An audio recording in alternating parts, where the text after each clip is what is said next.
जय हिंद दोस्तों, कैसे हैं आप सभी। आशा करता हूं बहुत ही अच्छे होंगे। इस वीडियो में हम आपके लिए लेकर आए टॉप जी के जीएस के प्रश्न। ये ऐसे प्रश्न हैं जो बार बार एग्जाम में पूछते हैं, तो किसी भी एग्जाम की तैयारी कर रहे हैं या प्रैक्टिस के तौर पे भी इस वीडियो को देख सकते हैं। और लास्ट बताइए अभी कितने क्वेश्चन सही हैं। चलिए देखते हैं पहला क्वेश्चन क्या पूछा है आपसे। पहला क्वेश्चन पूछा है राष्ट्रीय महिला आयोग की स्थापना कब हुई थी। आपसे पूछा है कि राष्ट्रीय महिला आयोग की स्थापना कब हुई थी। चलिए बताइए राइट आंसर क्या हो जाएगा। राइट आंसर कमेंट बॉक्स में लिख दीजिए।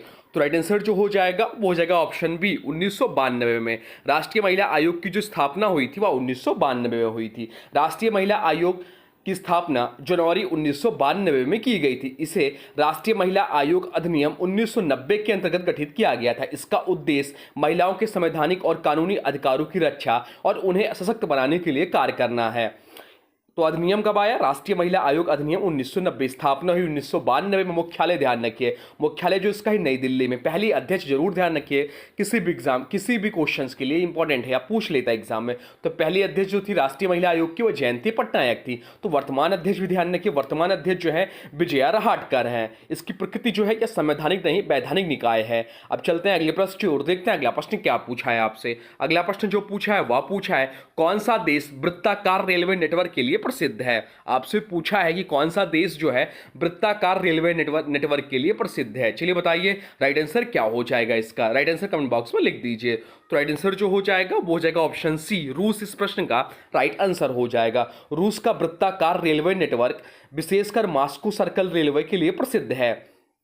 चलिए कुछ महत्वपूर्ण बताते हैं जो जो जो जिसके लिए प्रसिद्ध है। तो जापान रेलवे की बात करें तो यह बुलेट ट्रेन के लिए प्रसिद्ध है। स्विट्जरलैंड की बात करें तो विश्व की सबसे अधिक ऊंचाई पर चलने वाली रेलवे के लिए प्रसिद्ध है।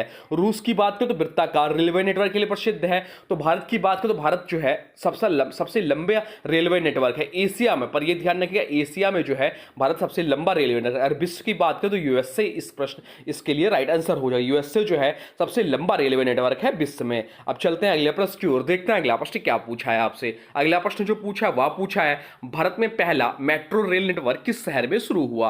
आपसे पूछा है कि भारत में पहला मेट्रो रेल नेटवर्क किस शहर में शुरू हुआ। चलिए बताइए राइट आंसर क्या हो जाएगा। तो राइट आंसर जो हो जाएगा वो हो जाएगा ऑप्शन बी कोलकाता। इस प्रश्न का राइट आंसर हो जाएगा ऑप्शन बी इस प्रश्न का राइट आंसर हो जाएगा। भारत में पहली मेट्रो रेल सेवा की शुरुआत कोलकाता में 24 अक्टूबर 1984 को हुई थी। यह दक्षिणेश्वर से टालीगंज के बीच शुरू हुई और यह भारत का पहला भूमिगत मेट्रो नेटवर्क था। तो भारत की पहली मेट्रो रेल कब चली? तो कल कोलकाता में 1984 में। सबसे बड़ा मेट्रो नेटवर्क कौन सा है? तो सबसे बड़ा मेट्रो नेटवर्क जो है दिल्ली मेट्रो है। सबसे तेज मेट्रो निर्माण किसका हुआ? तो हैदराबाद मेट्रो का। और भारत की पहली चालक रहित मेट्रो कौन सी रही? तो दिल्ली मेट्रो रही। अब चलते हैं अगले प्रश्न की ओर, देखते हैं अगला प्रश्न क्या पूछा है आपसे। अगला प्रश्न जो पूछा है वह पूछा है भारतीय राष्ट्रीय ध्वज का डिजाइन किसने तैयार किया था। आपसे पूछा है कि भारतीय राष्ट्रीय ध्वज का डिजाइन किसने तैयार किया था। चलिए बताइए राइट आंसर क्या हो जाएगा। तो राइट आंसर जो हो जाएगा इस प्रश्न का वो हो जाएगा ऑप्शन है पिंगली वेंकैया। इस प्रश्न का राइट आंसर हो जाएगा।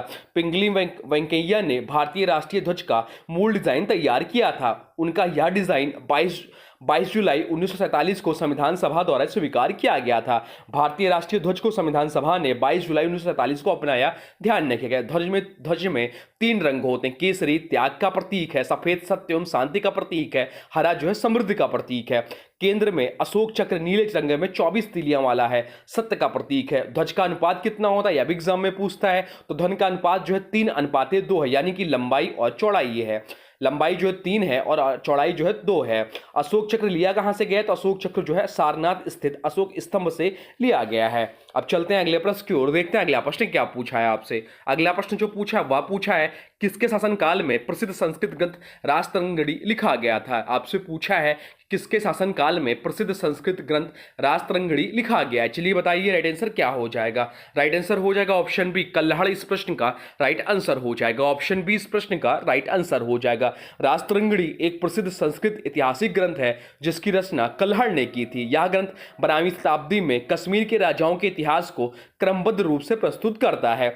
तो कुछ प्रमुख पुस्तकें बताते हैं और उनके लेखक जो एग्जाम में हाल ही के एग्जाम में पूछा गया है। राजतरंगिणी की बात करें तो अभी हम लोग पढ़े कल्हड़ इसके लेखक थे। तो गीता रहस्य इंपॉर्टेंट है। गीता रहस्य के जो लेखक हैं वो बाल गंगाधर तिलक हैं।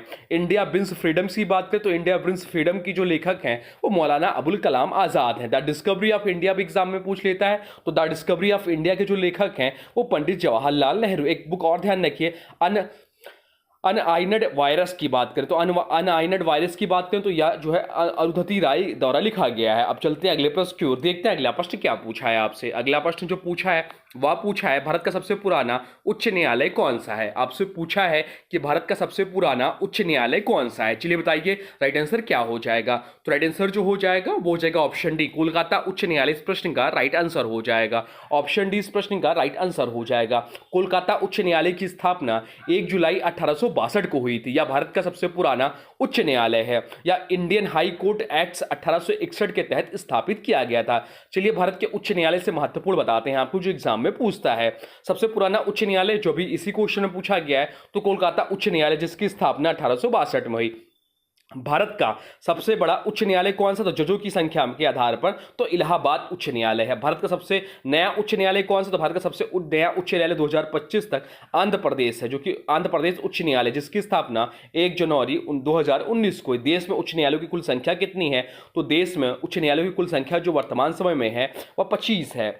उच्च न्यायालय और उच्च न्यायालयों की स्थापना का प्रावधान भारतीय संविधान का अनुच्छेद 214 से 231 तक है। सर्वोच्च न्यायालय कहाँ स्थित है, तो सर्वोच्च न्यायालय की बात करें तो नई दिल्ली में स्थित है।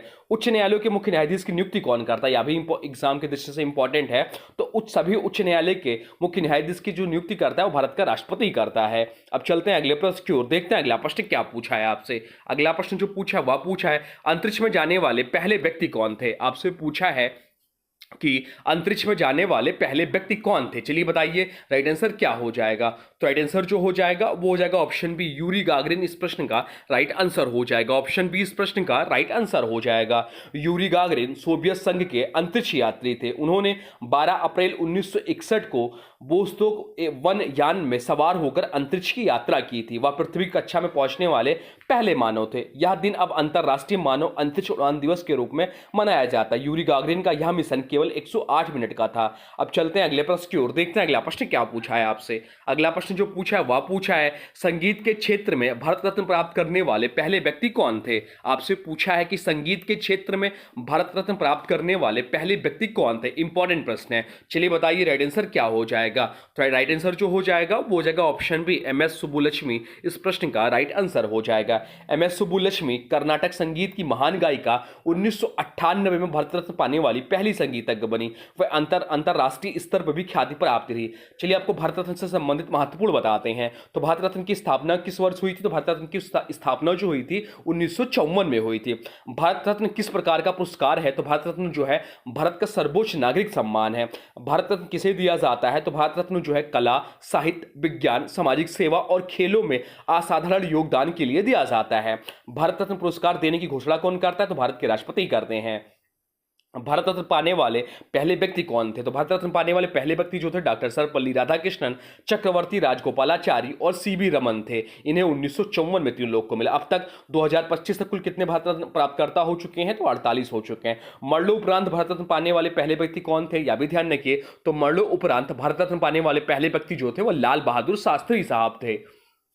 भारत रत्न प्राप्त करने वाले पहले गैर भारतीय नागरिक कौन थे, तो भारत रत्न प्राप्त करने वाले पहले गैर भारतीय नागरिक जो थे खान अब्दुल गफ्फार खान थे। इन्हें 1987 में मिला। तो भारत रत्न प्राप्त करने वाली पहली महिला कौन बनी, तो भारत रत्न प्राप्त करने वाली पहली महिला जो बनी वह इंदिरा गांधी बनी। उन्हें 1971 में मिला। तो भारत रत्न प्राप्त करने वाले पहले खिलाड़ी कौन बने, तो भारत रत्न प्राप्त करने वाले पहले खिलाड़ी और सबसे युवा जिन्हें भारत रत्न पुरस्कार मिला है वह सचिन तेंदुलकर साहब हैं। इन्हें 2014 में मिला। अब चलते हैं अगले प्रश्न की ओर, देखते हैं अगला प्रश्न क्या पूछा है आपसे। अगला प्रश्न पूछा है लौह पुरुष के नाम से किसे जाना जाता है। आपसे पूछा है कि लौह पुरुष के नाम से किसे जाना जाता है। चलिए बताइए राइट आंसर क्या हो जाएगा। तो राइट आंसर जो हो जाएगा वो हो जाएगा ऑप्शन बी, सरदार वल्लभ भाई पटेल इस प्रश्न का राइट आंसर हो जाएगा। सरदार वल्लभ भाई पटेल को उनकी दृढ़ इच्छा शक्ति और भारत को एकजुट करने के कारण लौह पुरुष कहा जाता है। उन्होंने 562 रियासतों को भारत में विलय करवाया। महात्मा गांधी को क्या कहा जाता है, तो महात्मा गांधी जी को राष्ट्रपति, राष्ट्रपिता और बापू की उपाधि मिली हुई है। सुभाष चंद्र बोस जी को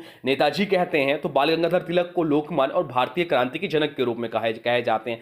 भगत सिंह को शहीद ए आजम कहा जाता है। डॉक्टर भीमराव अंबेडकर का जो उपाधि है वह संविधान निर्माता का है। सरदार वल्लभ भाई पटेल को लौह पुरुष और भारत का बिस्मार्क कहा जाता है। एग्जाम में क्वेश्चन पूछ लेता है कि भारत का इस बिस्मार्क किसे कहा जाता है, तो भारत का बिस्मार्क जो कहा जाता है वो सरदार वल्लभ भाई पटेल को कहा जाता है। डॉक्टर एपीजे अब्दुल कलाम को मिसाइल मैन और भारत के लोकप्रिय राष्ट्रपति के रूप में जानते हैं। अब चलते हैं अगले प्रश्न की ओर, देखते हैं अगला प्रश्न क्या पूछा है आपसे। अगला प्रश्न जो पूछा है वह पूछा है भारत कौन सा राज्य ब्लू माउंटेन्स के नाम से जाना जाता है। आपसे पूछा है कि भारत कौन सा राज्य जो है ब्लू माउंटेन्स के नाम से जाना जाता है। चलिए बताइए राइट आंसर क्या हो जाएगा।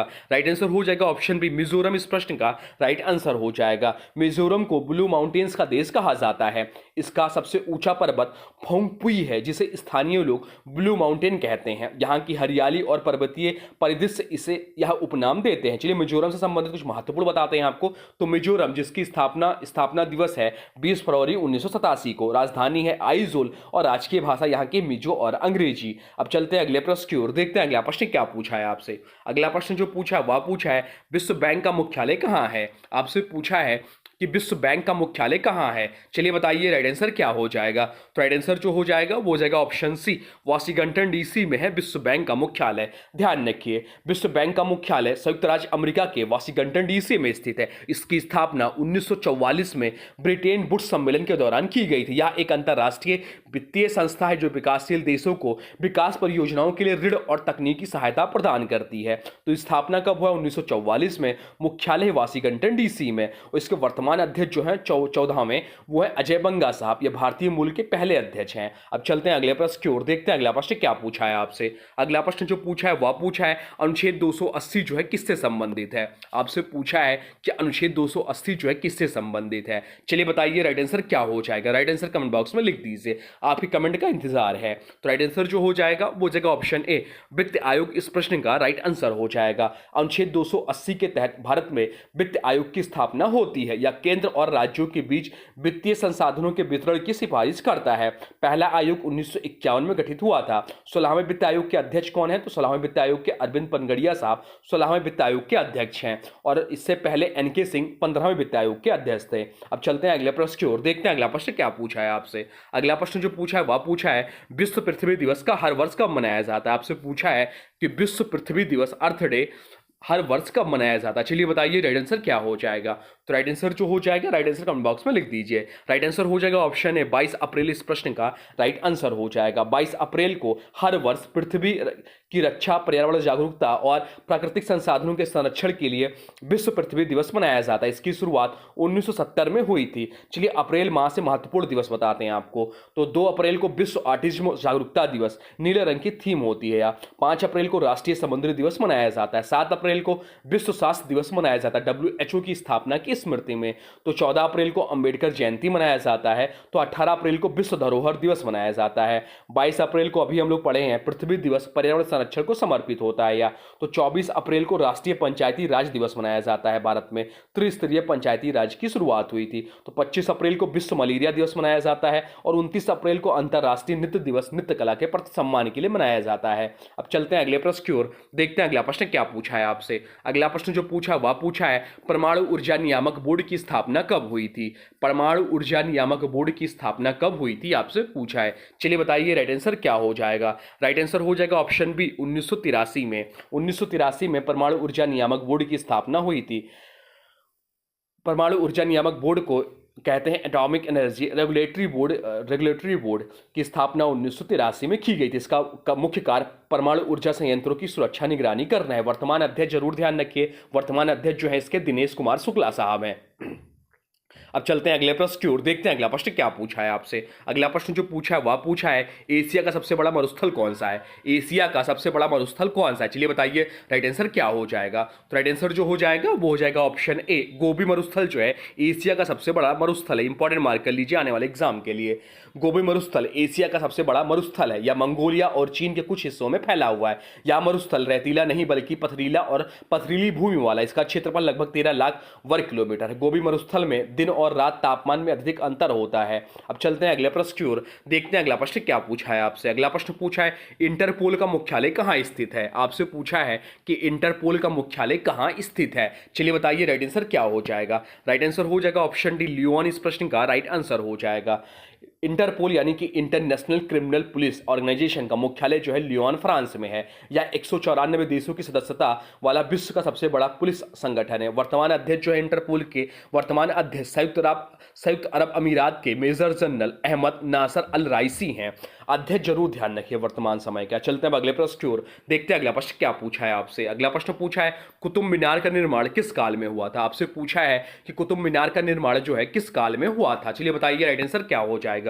राइट आंसर हो जाएगा ऑप्शन सी गुलाम वंश। इस प्रश्न का राइट आंसर हो जाएगा कुतुब मीनार का निर्माण दिल्ली सल्तनत के गुलाम वंश काल में शुरू हुआ था। इसकी शुरुआत कुतुबुद्दीन ऐबक ने और इसे इल्तुतमिश ने पूरा करवाया। यह दक्षिण दिल्ली में स्थित है और इसकी ऊंचाई 73 मीटर। ऊंचाई जरूर ध्यान रखिए कुतुब मीनार की, तो कुतुब मीनार की ऊंचाई जो है 73 मीटर है और यह दिल्ली में है। यह मीनार मुख्यतः लाल बलुआ पत्थर से बनी हुई यूनेस्को विश्व धरोहर स्थल में भी शामिल है। चलते हैं अगले प्रश्न की ओर, देखते हैं अगला प्रश्न क्या पूछा है आपसे। अगला प्रश्न जो पूछा है वह पूछा है कौन सा देश हजारों झीलों की भूमि के नाम से जाना जाता है। आपसे पूछा है कि कौन सा देश जो है हजारों झीलों की भूमि के नाम से जाना जाता है। चलिए बताइए राइट आंसर क्या हो जाएगा। राइट आंसर हो जाएगा ऑप्शन बी फिनलैंड। इस प्रश्न का राइट आंसर हो जाएगा फिनलैंड। हजारों झीलों की भूमि वाला देश कहा जाता है। तो जापान ध्यान रखिए, जापान जो है उगते सूर्य का देश कहा जाता है। तो स्विट्जरलैंड को ध्यान रखिए, स्विट्जरलैंड जो है यूरोप का छत कहा जाता है। और चावल का कटोरा किसे कहा जाता है, तो चावल का कटोरा जो कहा जाता है और म्यांमार बर्मा को कहा जाता है। चलते हैं अगले प्रश्न की ओर, देखते हैं अगला प्रश्न क्या पूछा है आपसे। अगला प्रश्न जो पूछा है वह पूछा है खजुराहो मंदिर किस शैली में बना है। आपसे पूछा है कि खजुराहो मंदिर जो है किस शैली में बना है। चलिए बताइए राइट आंसर क्या हो जाएगा।